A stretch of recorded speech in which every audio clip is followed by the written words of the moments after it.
Allah subhanahu wa ta'ala, why is He make all of these things haram? I just want to do these things. And sometimes we have to understand, and we have to paint a different picture, because society is painted a very, very bad picture for us, where we start to now see our own religion, which Allah subhanahu wa ta'ala has blessed us with, as something which is a burden. SubhanAllah, Allah subhanahu wa ta'ala did not burden us with this religion. Allah subhanahu wa ta'ala gave us this religion as a mercy. Everything that Allah made halal for us is for our good. And everything that Allah made haram for us is also for our good. And this is our Lord. And you have to imagine now, I'm going to take the example of, let's say, a mobile phone. Okay, because most people here have a mobile phone.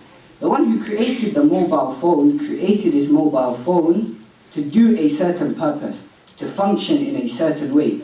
You can't take a mobile phone and now you start playing football with it. No. Like, a football was created to play football with. A mobile phone was created to call, to now take pictures and text and whatever it may be. Okay? So now what about the creation, us? Okay? As human beings. Okay? A boy and a girl. Allah subhanahu wa ta'ala, He created us and He set certain guidelines. Allah subhanahu wa ta'ala told us to do certain things and told us to stay away from certain things. Not because this is a burden on you, but because Allah knows you better than anyone. Allah created you and Allah knows how you should live your life. And this is a mercy from our Lord. So this is the first thing that we have to understand, okay? Allah subhanahu wa ta'ala knows, while we do not know. So this is the first thing that I wanted to just mention before I go into the question, that Islam is not a burden, Islam is a blessing. And when we truly start to understand the blessing that we have, we will start to follow in accordance to how we are supposed to be following our religion. So now, to go to your question, I saw that there's a lot of school children here. Like my little brother, he's in secondary school as well, so I always have these sort of discussions with him pertaining to, how do you deal with girls in school, when they put you in groups, you have to do group work, all of this sort of stuff. So I can relate to you a lot in that sort of sense. Obviously, I was in secondary school at that time as well, but I wasn't practicing back then. Alhamdulillah, I started practicing after I left secondary school. So what I would say is, first and foremost, no, a girl and a boy can't just be friends, because we have to understand it starts off as, okay, yeah, she's just in my group, or he's just in my group, we're just doing work, okay, no problem. Then it starts off as, okay, no one else in the class has homework, it's only Sister Aisha that has the homework, so I'm going to go to Sister Aisha to ask her for the homework. And Sister Aisha, she's not available, she says, the homework's not with me, give me your number, I'll send you a picture of the homework. So you're like, okay, there's no harm in that, she's just going to send me the homework. You give her your number, then what happens? Sister Aisha, she sends you the, by the way, I don't know no sister called Aisha, if you're thinking, who's Sister Aisha? I don't know no one called Sister Aisha. But she sends you the picture now, and you're like, okay, Jazakallah khair, sister. She's like, Barakallahu feek, Baba. You're like, oh sister, I forgot to ask you, where do you live? The conversation starts. Then it leads from, you asked her for homework, and then, subhanAllah, look what happened. I'm not sure if you lot know the story of Barsisa, but it's a long story. I'm going to just make it short for you, to show you how these sort of mutual relationships, friendship relationships, it doesn't work. Okay, there was a man, and this is to show you that even the most righteous of people don't think you're safe. Sometimes you think that because you're going to the masjid, because you're reading Quran, because you wear a thobe and you've got shimar on, that khalas, I'm free, I'm saved, I'm a special person. No, it's not like that. This man, okay, he was a abid, he was a righteous slave of Allah, okay? And there was 3 brothers, okay, they were going away, so they wanted someone to look after their sister. And in the whole city, they couldn't trust anyone except this one man. So they asked this man to look after the sister while they go away. So Shaitan, he got involved, obviously now, and things led to one another. But the thing I want you to take from this is, first of all, the man, he free mixed with the sister of the 3 brothers. So he engaged in a way which was not permissible. So Shaitan got him to do this. Then what happened? So free mixing, I want you to take the steps. So free mixing was the first thing. Then what happened? Ended up in zina. Okay, they had illicit relationships. They had relationships with each other, okay? And they weren't mahram, they weren't permissible for each other. So it started off free mixing. Then it went to zina. After zina, what happened? Now a baby came, okay? The sister, she got pregnant, a baby came. Now the man, what did he do after that? He killed the baby. So free mixing, it led to zina, and then it led to murder. Not only did he murder the baby, he also murdered the sister. So he murdered the girl as well. So 2 murders. Now you're going to think, subhanAllah, free mixing, okay, just talking to a girl, it led to having relationships which were not permissible. And then that led to murder, killing someone. It got worse. Murder led to a man committing disbelief. He left Islam. He committed kufr. So a man, just because he's had a relationship which was not allowed with a woman, he left the religion, the biggest blessing that he was given.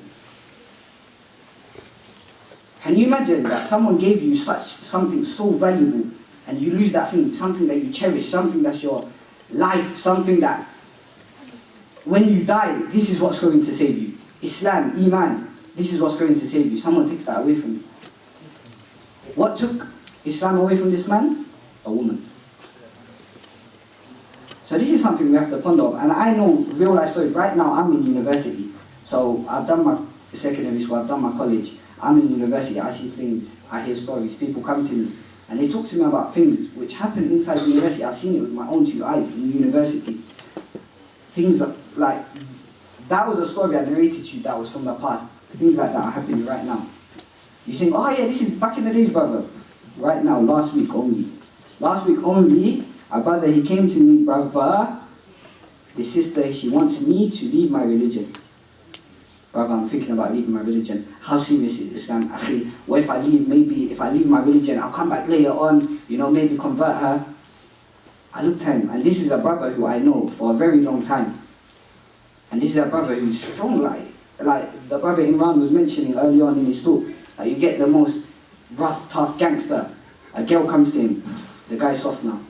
Oh, what do you need? Okay, you want me to hold your bag for you? Okay, no problem. He goes around doing this. So, to answer your question, these relationships, you have to, the reason I didn't answer it as just, no, you can't, is because you have to paint a picture. Right now, like I told you, everyone has already a picture in their head of how a certain thing is. If we're not painting the picture how Islam wants us to paint the picture, then it's just going to end up going off in a different path. When Allah said, وَلَا تَقْرَبُوا الزِّنَا, okay? After that, Allah mentioned, because what? It's an evil way, it's an evil path. What's the evil path? Not zina, the path towards zina. Free mixing, so talking to boys who are not your mahram, who are not permissible for you, talking to girls who are not permissible for you, and so on and so forth. I hope, I gave some light to that. Jazakallah khair for your very, very, very comprehensive answer, mashallah. I think from now on, let's try and limit the responses to about 2 minutes, inshallah, maximum, so we can make it a bit interactive. The people, the brothers in the crowd also, inshallah. So is there anyone in the crowd who believes that it is possible for a brother and a sister, a male and a female, to be just friends?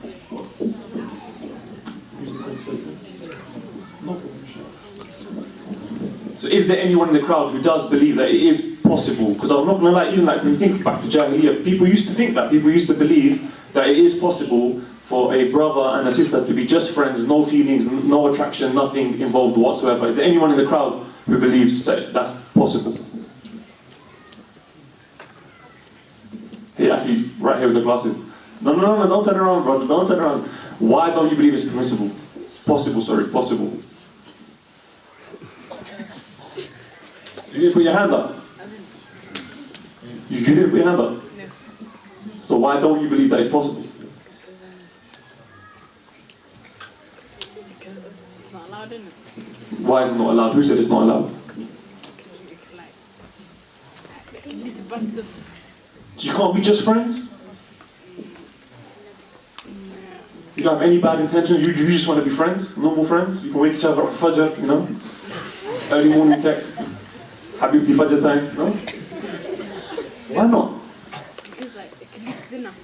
could lead to zina. MashaAllah, MashaAllah. Yes, Akhi.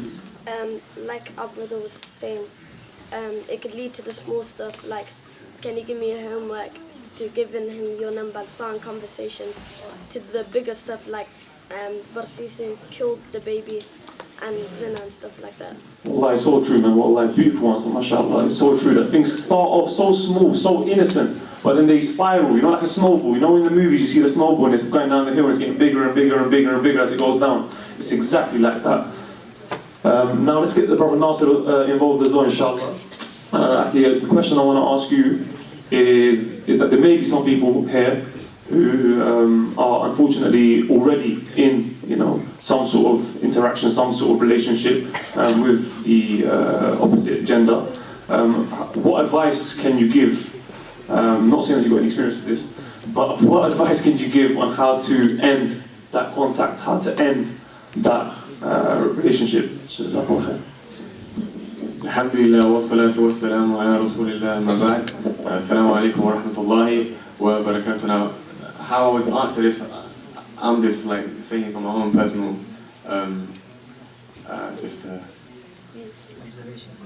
observations. Nothing, yeah, not experience. Nothing too technical. Honestly, what I would say is you have two options now. If you're ending the situation you're in with the opposite gender because you don't like them, that specific person, then yeah, just end it as that and keep it moving. It's that simple. But if you're trying to end it because out of fear for Allah and maybe you want to marry this person or see a future with them, I would say just marry them, you know, because like Spraz mentioned, he said, you know, وَلَا تَقْرَبُوا زِنَا, don't even go near to zina. Like any pathway, any door that could lead to zina, just close that off automatically, man. And yeah, my personal advice would be marry. And the Prophet ﷺ, he is the person who first came out with this advice, because in a hadith of his, he mentioned what he said. He was speaking to the youngsters here. Now, a lot of you might have this, I don't know, mindset, or your parents' cultural mindset, whether you're, I don't know, Sudanese, Yemeni, Somali. Your parents will tell you what? Graduate, then get married. Like, I understand why they say that, but they don't kind of, that's the mindset back home in Yemen or in Somalia or in Ethiopia, Eritrea, them kind of places, or Pakistan, that's the mindset back home. They don't know that the people in our age group right now are at house parties, they're doing stuff with girls, they don't know that, they think we're just some aliens. We wake up, no desires, pray 5 times a day, go back to sleep, that's it. Muttaqeen. It's not like that, I'm afraid. Like, it's a lot deeper than this. And the sad thing is, our parents don't realize this, wallahi. Simply because maybe, I'm not sure, back in their days, you know, living in a village, this, that, and the other, and the shyness of the women, like, the men hardly see the women back home, put it that way. If the woman comes out of her house, the man doesn't even see her. In Yemen, bro, if you're 13 years old, you're married. You've probably got 2 wives at the age of 13. Literally, if I was in Yemen right now, I would easily have 4 wives. Literally, I got people who are, yeah, like, bro, I was in Yemen, in a car, and I see a 12-year-old driving his parents to a wedding. And his dad's in the back of the car. And he's 12 years old. But anyways, going back to the point, get married, because the hadith of the Prophet ﷺ, he advised the youngsters. Now you guys are probably thinking, oh, I'm poor, I don't know what to do, how the hell am I going to get married? What am I going to say to my dad, what am I going to say to my mum? I've got this girl, I really like this girl, I don't know what to do. If you like her, marry her, man. The Prophet ﷺ said, Ya ma'shara al-shabab, he said, oh you youngsters, من استطاع منكم الباءة فليتزوج. He said, any of you who have the ability to get married, then get married. Now you might be thinking, what's the ability here? The scholars, the mufassirin, they said the ability here falls under 2 things. It falls under physical ability, and it falls under financial ability. Physical ability to do what? Physical ability to, you know, have kids. Physical ability to fulfill your wife's desires. And the financial ability to provide for your wife's basic needs, just necessities.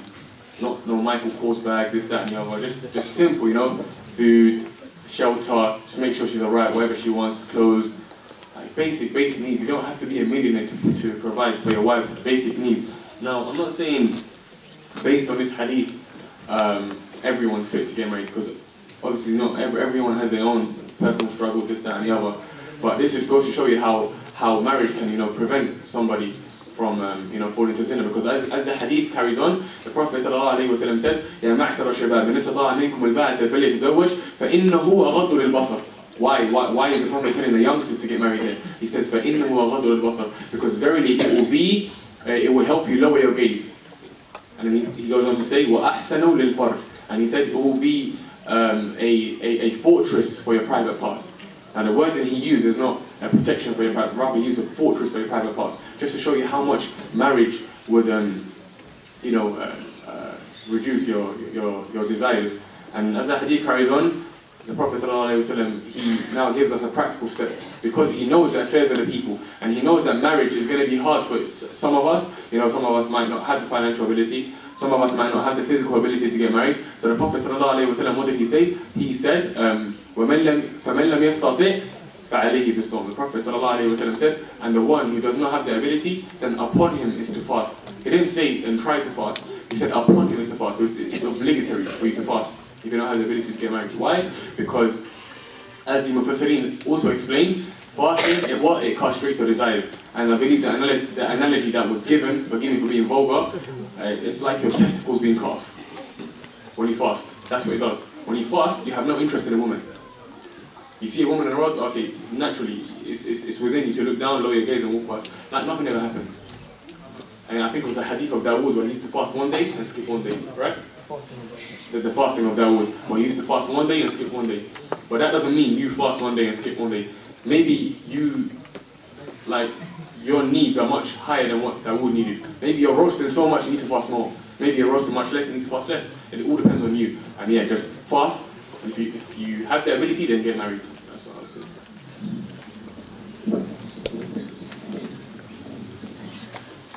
So how many brothers are there in the crowd that are looking to get married, inshallah? Don't be shy, don't be shy.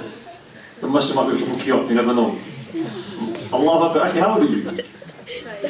You're 13. You put your hand up. SubhanAllah, if you want to take it to Yemen, how much take this to Yemen? You can get a cheap ticket to Yemen. £200, bro. No, behave. Maybe your dad's in the crowd somewhere, you're going to get in trouble when we go home.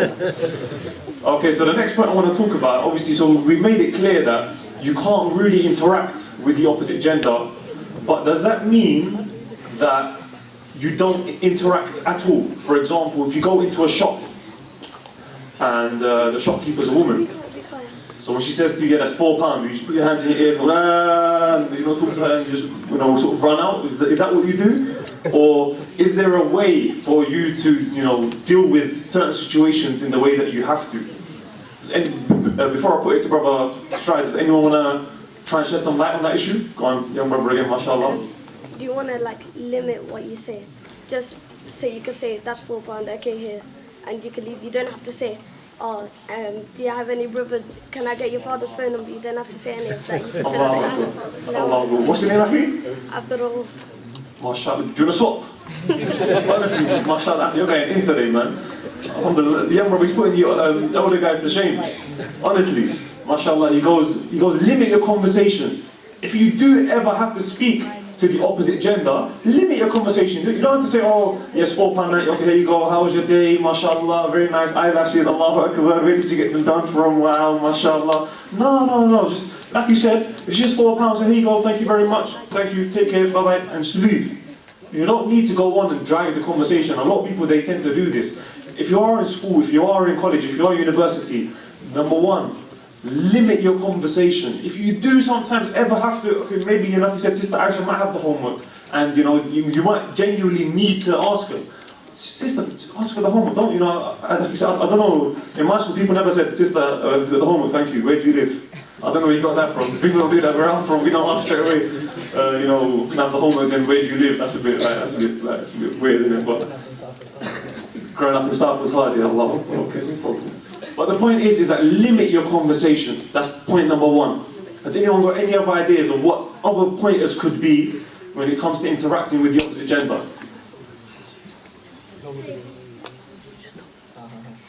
Yes. When you're speaking to them, don't talk about how are they or where they live here. Just get you what you wanted, and just don't try to get the number or the Allah Akbar. what? Allah Akbar. Another banging point from the brother, just building up upon what the other brother said. The brother basically said is that don't go unnecessarily on. Speak about what you came to speak about. Keep it to the purpose. So number one, limit your conversation. And number two, stick to the purpose for which you came. I like it, mashallah. Anyone else? Anyone else? Come on, let's get some of the elder brothers now as well, man. These youngsters put you to shame. Yes, uncle.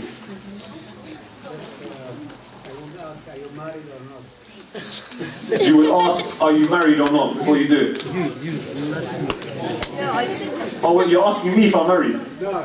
You would ask the girl if she's married or not?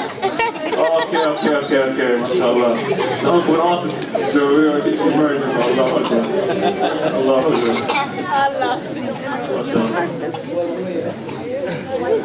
Exactly.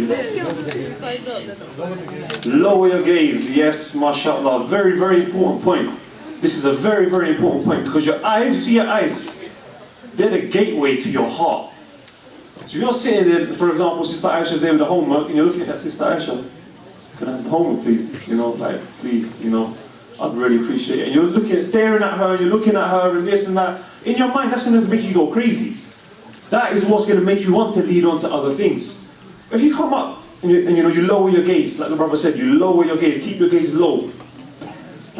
Sister, Assalamu alaikum, sorry, I just wanted to say, I wasn't here for last week's homework. Could I have it, please? She said, yes, okay, jazakallah. And keep it moving.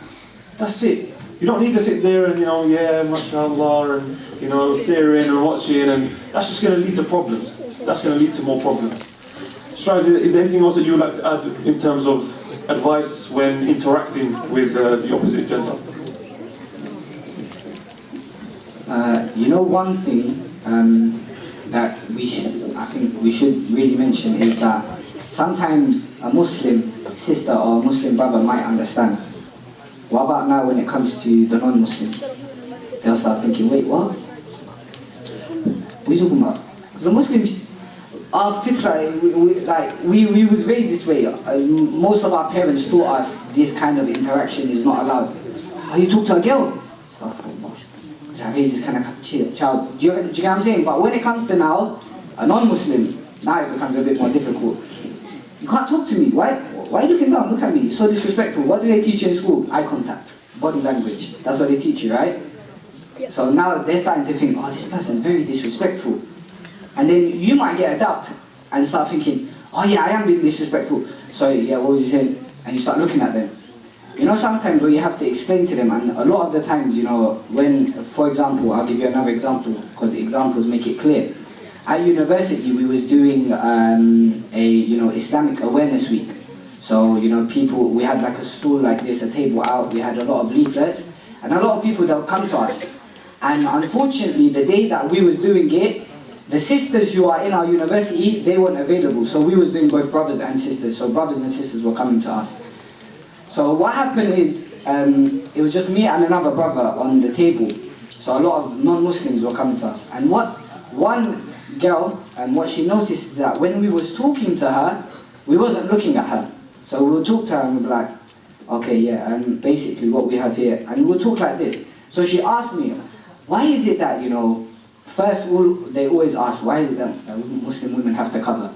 That's the first question. All non-Muslim women that I've ever talked to, that's the first question they ask. Because that's kind of the first step that they face that's hard. Why do I have to cover this, that? And then she asked, why do men and women, your interactions are a bit weird. So I explained to her, look, in our religion, men see women as queens, okay? Yeah, queens. You know who the queen is? Who's the queen? Queen Elizabeth. Girl. The old woman. She might watch this video, man. I think probably calling me an old woman for a while. Hammer. Who's the queen? Mom? Your mom is the queen. That's the answer I was looking for. So all women in Islam are queens.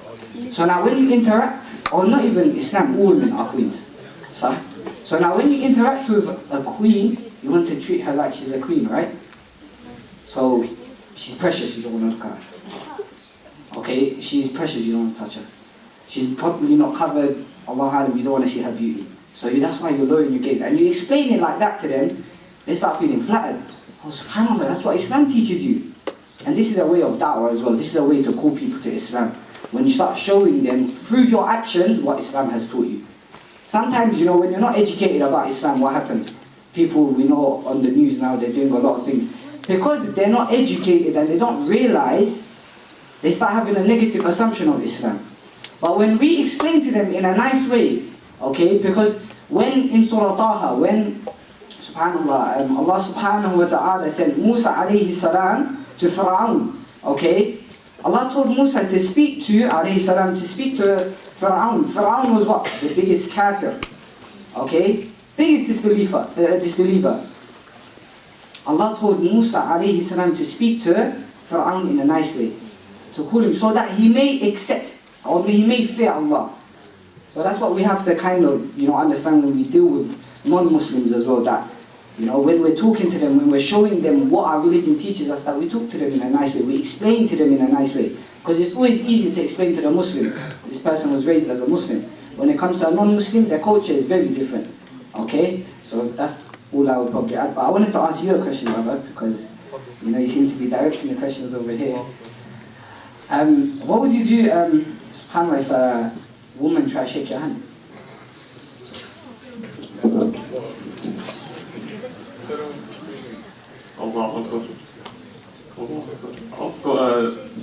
there's a very, very funny story. Allahu Akbar, yeah. So, myself, brother Imran, his brother Sa'ad, and was it just us three, or was there anyone else with us? Was Gulid with us? No, he wasn't. You were there? The Kingston one? Okay, so brother Nasser was there as well. So we were looking for a new office. You know, we do a lot of da'wah work and stuff like that. We needed a new recording studio, right? So we applied for a few different places online, and we went to viewings to look at different places, different office spaces, see what they were like, the price, etc., etc. And there was this one in Kingston, in West London, right? And I remember we got there, and the person showing us around was a woman. Yeah, she was the one who was going to show us the office, so obviously we had to interact with her. And I remember we parked, there's like this really big sort of one-way system, it's kind of like a massive roundabout really, in Kingston, and the office space was literally on that roundabout, right? So I had to go around, find parking, etc. So we parked the car and we're walking up towards the office, and she's standing there outside. And she sees us coming, we see her coming, and you know, I could just tell from far away this was just going to be one of those awkward ones, so she was going to put her hand out. So as we're walking up to her, these brothers have said to me, okay, Bobby, you go first, you deal with it, innit, kind of thing. I'm not saying no, because I was the youngest, well, Nasir was there as well, but obviously, I was youngest out of us three, and you do it, innit, I was like, we always do it, you do it, I was like, alright, cool. So as we're walking up, she's going, hi, my name's, was it Carrie or Carly, I can't remember what her name was, innit. And she's gone, as soon as she said that, she's gone, how are you? And she's stuck her hand out. And I panicked, I'll be honest with you, I just panicked. I was thinking, what do I do? So I'm just sort of, I turned around, I was like, oh, basically, I'm so sorry we're late, we had to go all the way around. I went around that way, and then, you know, when I came around the roundabout, there was traffic, and the car blocked me off, and then I did that, and I finally came and I parked up, so I'm sorry for being late. The hand's still there. Allah. I thought that me doing all that, she would have been, her hand got tired, she would have put it down. I come back and the hand's still there, like in my face. And I'm like, Allah, I'm really sorry, but for religious reasons, I don't really shake hands with women. And she kind of like, you know, she kind of was like, oh, like, you know, got a bit startled, put her hand down. You could tell she was a little bit embarrassed. She said, no, that's fine, no problem. But you could just tell that, you know, she went red, yeah, she went really red, like she got quite embarrassed. But she didn't, you know, take offense to it, I don't think. You know, I think it's a thing where, you know, a lot of people nowadays, they kind of expect it, they know now, I think it's becoming more and more known, because alhamdulillah, there are a lot more people out there who are starting to try and avoid situations like that. Which one?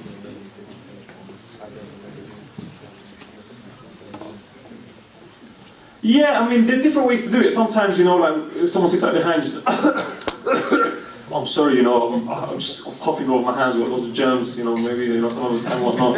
I remember one time we went to another office, and this woman, Allah Akbar, like, it's like Allah answered my dua. Again, the Prophet said to me, what can you do it? I went, oh my. This was, I don't know if Imran, you remember that woman, Jenny.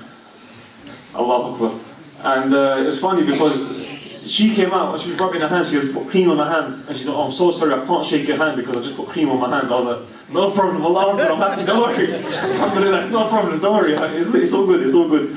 But I just wanted to ask you guys, inshallah, maybe you guys might have some ideas that you might say now, that someone else who goes for a job interview, or, you know, some sort of, you know, place where they might be offered a handshake, how can we, you know, politely, without, you know, with manners, with a good akhlaq, how can someone refuse to shake hands with the opposite gender? Go on, Aki, once again, Fadl. That's it. You could say like, in Islam we treat women like queens. So you could say, you are, like, we honor you and we cannot really shake your hand. And you'll really like flatter them, so it'd be better for both of you in the end. Allahu Akbar, mashallah. That's my guy. What's your name, Aki? Abdul Ra'uf. Abdul Ra'uf, mashallah. MashaAllah. So the Prophet said you should speak to them and say to them, look, you know, the reason why I don't want to shake your hand is because you guys are like queens. The word he uses is flatter them. I don't know who you're flattering that for. You know, you need to be careful, bro. You need to be careful, Allahu Akbar. But you said that, you know, try and speak good to them. You know, make them feel good about themselves. Don't say to them, I don't want to shake your hand. The reason why I don't want to shake your hand is because in Islam, women are treated like queens. Perfect. Allah Akbar, I agree with you. Anyone else? Any other ideas? Go on, Akhi. Basically, if you want to shake your hands, you can explain to her about your religion. You can say to her, our religion is a Muslim. You can say, you're not allowed to shake a woman's hand because you are a community. So you can shake her, you can explain to her. Yeah, perfect. Explain to her that it's for religious reasons. You know, it's not that you don't like her, it's not that you've got something against her. So this is your religion. And alhamdulillah, one really good thing is that, you know, even though we live in the West, etc., is that people are very, very understanding, especially when it comes to religion. Especially when it comes to religion. You know, alhamdulillah, we live in a country where we're not, you know, oppressed because of religion. You know, we're not forced to abandon our religion. They let us practice our religion. You know, no one's going to say to you, oh, what do you mean you don't want to shake my hand, this and that. Oh, so religious reasons. Oh, okay, no problem, I understand. In my personal experience, that's always been the case. They've always been very, very understanding. It can be very hard for us sometimes. We're thinking, how am I going to say it? I know she's not going to give me the job, or this and that, whatnot. 9 times out of 10, you'd be surprised. They're very understanding. They're like, no problem. I completely understand. That's fine. Is there anything else you want me to know? Like, you know, they really, really are understanding. Anyone else get any other ideas of what you can try and do? Just probably in the back.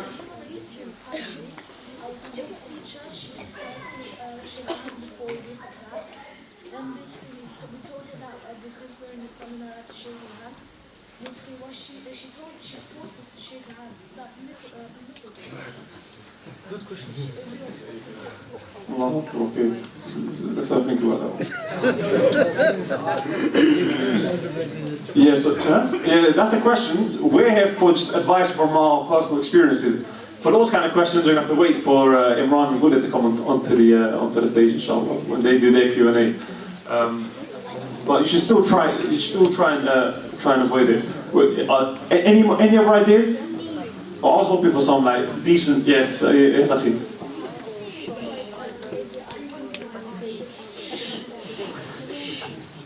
So maybe you could say, I broke my arm, so I can't shake your hand. I think it's haram to lie. That's not the issue. But otherwise, it would have been a good idea. Otherwise, it would have been a very good idea. Because remember, you want to stop it from happening. But at the same time, you can't, you know, repel a harm by doing another harm. You can't repel a sin by doing another sin. You can't lie in order to prevent yourself from committing another sin. Yes, Akhi in the green top. You can say, I went to the toilet and I didn't wash my hands, so I can't shake Allah. It's a good one. It's a good one. I'll give you credit for trying because you can say that I went to the toilet and I didn't wash my hands. But wash your hands, Akhi. Barakallah, wash your hands. Like, they know that alhamdulillah we're Muslims, so you know when we use the toilet we always wash our hands. So that's a very good one. Though. It's a good one, but don't do that. When people think you're unhygienic, you don't want that. You don't want that. Yes, Akhi. My future wife is going to get vexed. Allah Akbar, you make it out, you got some stalker wife, yeah, psycho wife. Allah Akbar, mashallah. Or if you are already married, say that if I shake your hand, my wife's probably watching from somewhere, you know. Shh, gonna hit me, bro. I can't shake your hand. Is there anyone else with any other ideas? Go on, last one, go on. You could say, since I'm married, yeah, my religion doesn't like allow me to shake other hands or to marry. For religious purposes, because I'm already married, my religion doesn't allow me to shake other people's hands. Imran, you got a suggestion? I had a question for Brother Nasir. You had a question for Brother Nasir? Okay, let's go for it. I was going to say, just to bring him in, yeah? Well, anyone can answer it. So you mentioned a lot about how brothers are trying to avoid women, right? Sometimes women, they come to the brothers. Yeah. They just present themselves to the brothers. They come on some comments and they leave like love struck emojis and all sorts coming to DMs. So what advice would you give to the sisters, number one, who keep coming to the brothers like that?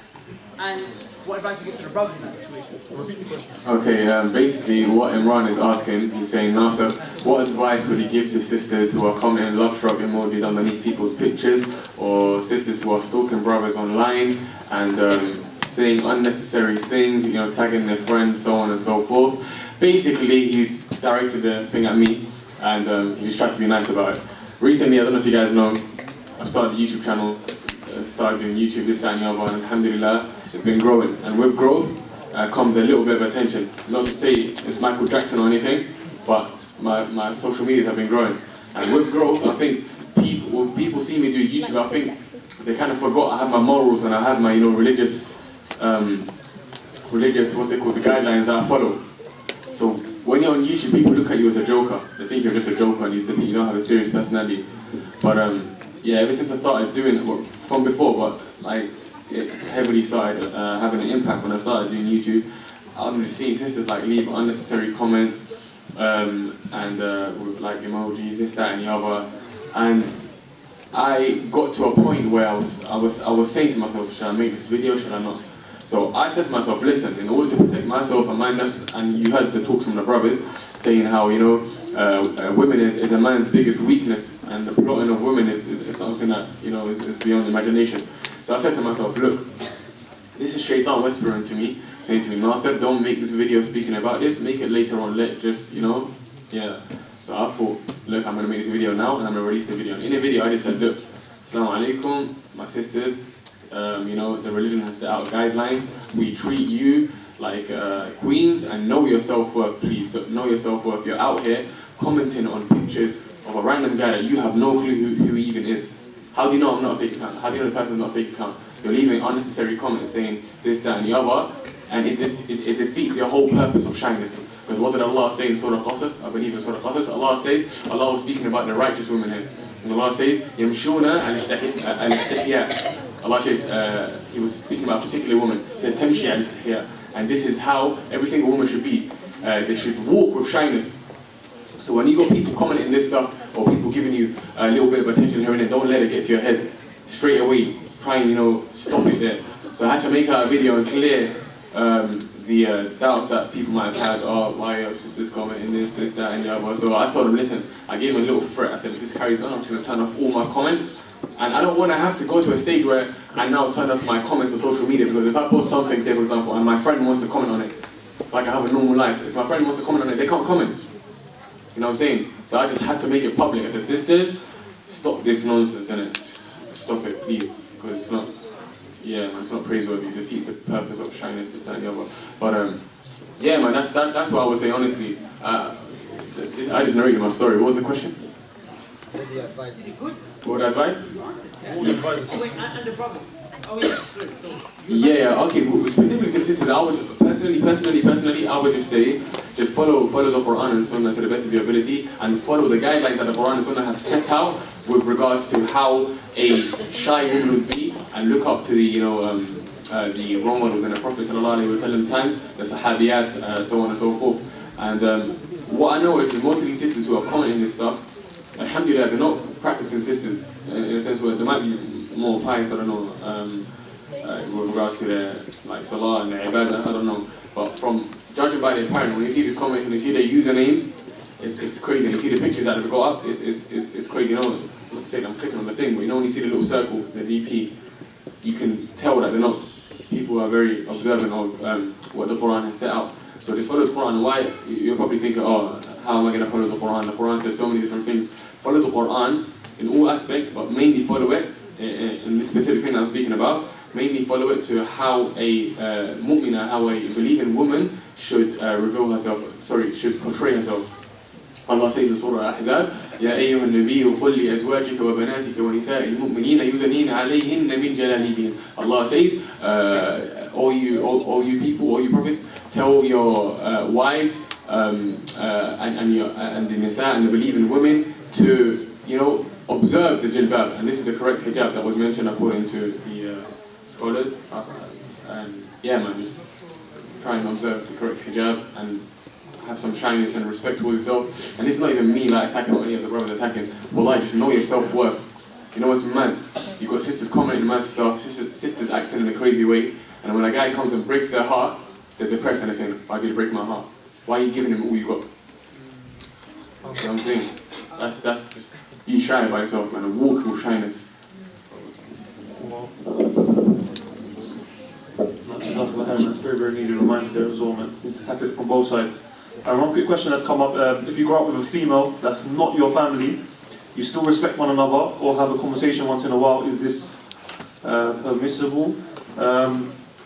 I think if you've got non-mahram, for example, you know, like a cousin, you know, like especially, I don't know about Somali culture, but in the Pakistani culture, your cousins are seen like your brothers and your sisters. You know, if you don't go and give them a hug, that your auntie, that's your sister. No, that auntie, that's not my sister, that's my cousin. She said, no, it's like your sister, you know. When you've got cousins, your family, it's not a problem. But they don't understand the issue of them being non-mahram. So Stride, do you want to shed a bit of light on this topic? First of all, I'm going to change that word permissible because then it sounds like I'm sheikh and I'm talking about something. I'm just going to give you advice based on dealings with family members, because obviously we have to go through it.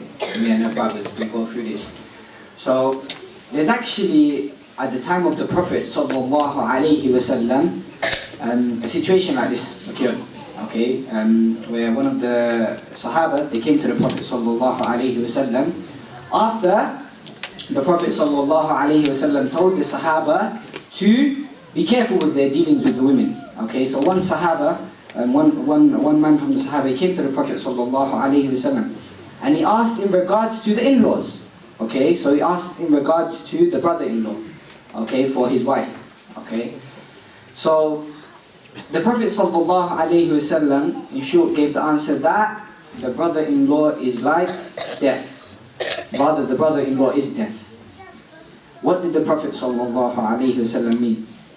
He meant that now the brother-in-law, okay, so the man gets married to, for the young children who probably don't understand, the man gets married to the woman. The man, he has a brother. Is the sister allowed to mix with the brother? Now, in a lot of cultures, I'm Bengali, so in the Bengali culture, this is normal. It happens all the time. Rather, on the wedding day, you get the sisters from the sister's side going and mixing with the brother, and you get the brothers from the brother's side going and mixing with the sisters. Everything is seeming like, oh yeah, this is normal. But rather, what did the Prophet ﷺ tell us? That the brother-in-law is like death. The brother-in-law is closest, right? So now what about cousins? They're not that, this is also applying, right? The cousins. What about your aunties? Who, you might have grown up with your auntie, she saw you when she was 2 years old, she comes from Northampton or Loughborough, is close to here, right? Loughborough, Leicester, wherever it may be. Better, I haven't seen you in so long. Come give me a hug. And you're thinking, SubhanAllah, Allah told me, this is my auntie who I've known. And you think, what should I do in this situation? And you start, out of like fear or some sort of like embarrassment, you start going, yeah, auntie. And then you clock, I shouldn't have done that, SubhanAllah, astaghfirullah. And this is what happens, okay? So what you have to do, you have to set the foundation. And I'll tell you a personal story, yeah, because I like to tell stories because it kind of relates. It happened with me when I first started practicing. And when you first start practicing, when you start changing, you want to change your life, your parents, they'll look at you like, you're trying to teach me about Islam, you're trying to come and tell me what's right and wrong. I was teaching you Surah Nas and Surah Falaq while you're sitting on the bowl of rice. You was in the kitchen while I was teaching you. Now basically in the Bengali culture what we have here, the rice, it gets poured into this big like thing, yeah. But anyways, so this is the mentality they tend to have. Why? Because it's strange to them that in this day and age, a young child who I haven't raised in this sort of way wants to now start practicing the religion properly. So I go to my mum, I told her, Mum, look, this was happening in a wedding, so she wanted me to come to the wedding, and I knew at this wedding there's going to be aunties there who, I don't know, we've got 3 minutes left, okay.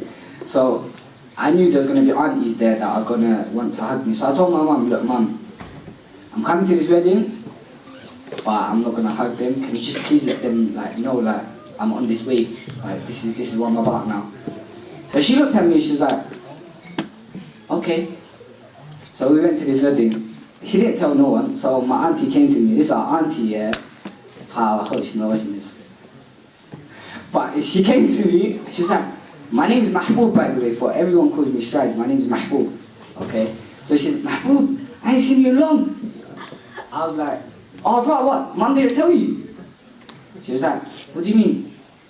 And I sat down with her for like 20 minutes, I had to explain to her, look, I'm trying to practice my religion, this kind of relation is not permissible, this, that. She was like, oh yeah, I understand. You're not going to give me a hug? I was like, how did I explain to you for the last 20 minutes?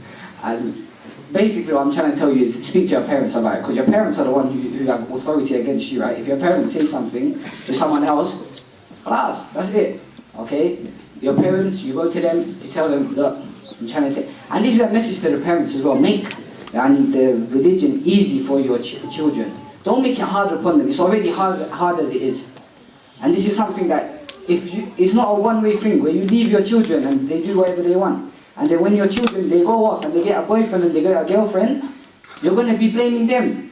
But you wasn't looking after them. You wasn't spending time with them. You wasn't looking at what was happening in their life. How do you expect them not to grow up in this sort of way? This is something important that I feel as if really parents should be taking into consideration how their children are growing up, spending time with them, okay, nurturing them upon Islam. And I don't want to go too long because there's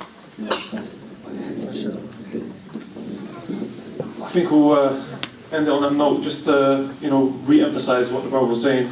Also, goes out to the uncles, if there's any aunties watching, is that wallahi, please don't make marriage hard for your children. Don't make marriage hard for your children. Wallahi, we live in a day and an age and a place where zina it's become so easy, so easy. If you turn around and say no, we want X amount of mahar, it has to be 10,000 and this and that. Don't make marriage hard for your children, because wallahi, they're the ones who are going to suffer. At the end of the day, they're the ones who are going to suffer. And one advice I just want to give to all the brothers in the crowd as well is, mashallah, wallahi, man, it brings so much joy to my heart to see you all here in the masjid. When I was growing up in my area, we didn't have masajid like this. Well, maybe they were, but not that I knew of anyway. I didn't know of any masajid where I could go, sit down, It was all old uncles with big beards talking in Urdu about, this and that. There was never any, events where the youth were there. And wallahi, what this masjid is doing for you, it's an amazing thing. And please connect your heart to the masjid. Always stay with the masjid. That way, even if you're in a situation where your iman is low, and you're feeling depressed or you're feeling upset, your heart will always long to come back to the masjid, even in that moment of low iman. So with that, is there anything you want to add? Just to quickly conclude, I just thought I had to mention this because Abu mentioned something about being young and then something I thought just sparked my mind. I just want to end it on this, inshallah. A lot of you guys here, the majority of this room is packed out with youngsters, yeah? So the majority of you guys are young, very young, yeah? Very, very, very young. Teenage years, if not infants, if not toddlers, if not, children or whatever. I just wanted to tell you guys a quick statement by Sheikh Ibn Uthaymeen. Sheikh Ibn Uthaymeen, he said, the knowledge that remained with us is the knowledge that we gained when we were younger. Meaning what? Meaning in our years that we had the ability. And this goes back to the hadith of the Prophet sallallahu alaihi wasallam, and it's also one of the advices from the 5 that the Salaf gave to the youth. And what was one of these advices? They said, benefit from your youth before old age comes to you. Why are they saying benefit from your youth? Because when you're older, you're going to struggle to walk to the masjid, you're going to struggle to walk to the durus, you're going to struggle to even do basic things that require physical strength, you're going to struggle to get up, back pain, you're going to struggle to turn over one side of the bed. So right now you're all young. And I believe it was narrated by Malik ibn Dinar and Ibn al-Baghdadi, I believe he quoted this, and he said that when you seek knowledge from a young age, you will start to reap its fruits when you're older. So right now we're all soil. What does a plant need? It needs soil, sunlight, water, this, that, and the other, X, Y, Z for it to grow, right? So the analogy that was given is that right now we're all soil. We need sunlight, water, just the right amount of things to grow and have that. What does science get? Nutrition, right? Yeah, right, nutrition stuff for us to grow. So right now we're soil, and later on, in the hadith of Malik ibn Dinar, it is said that we will reap its fruits later on. So right now, seek knowledge. You're all very young. We're all very young. Just seek knowledge, wallahi, and understand the religion. Study the religion in accordance to the right methodology, and that's the methodology of the Sahaba and the Salaf, and just follow the religion to the correct path, and that's it. Yeah, once again, I just want to really thank the masjid for allowing us to come and do this event. Hope you guys benefit, inshallah. Anything that we said which may have been wrong, it's from ourselves and shaitan, and Allah and His Messenger are free from it. Jazakallah khair and barakallahu feek. I'm going to go back to sleep now, inshallah. So that's what Brothers and sisters, barakallahu feekum for coming to our event, Fitna. Really quickly, I just want to give the microphone over to Brother Imran. He wants to give a quick announcement to you brothers, and then we can go over, inshallah.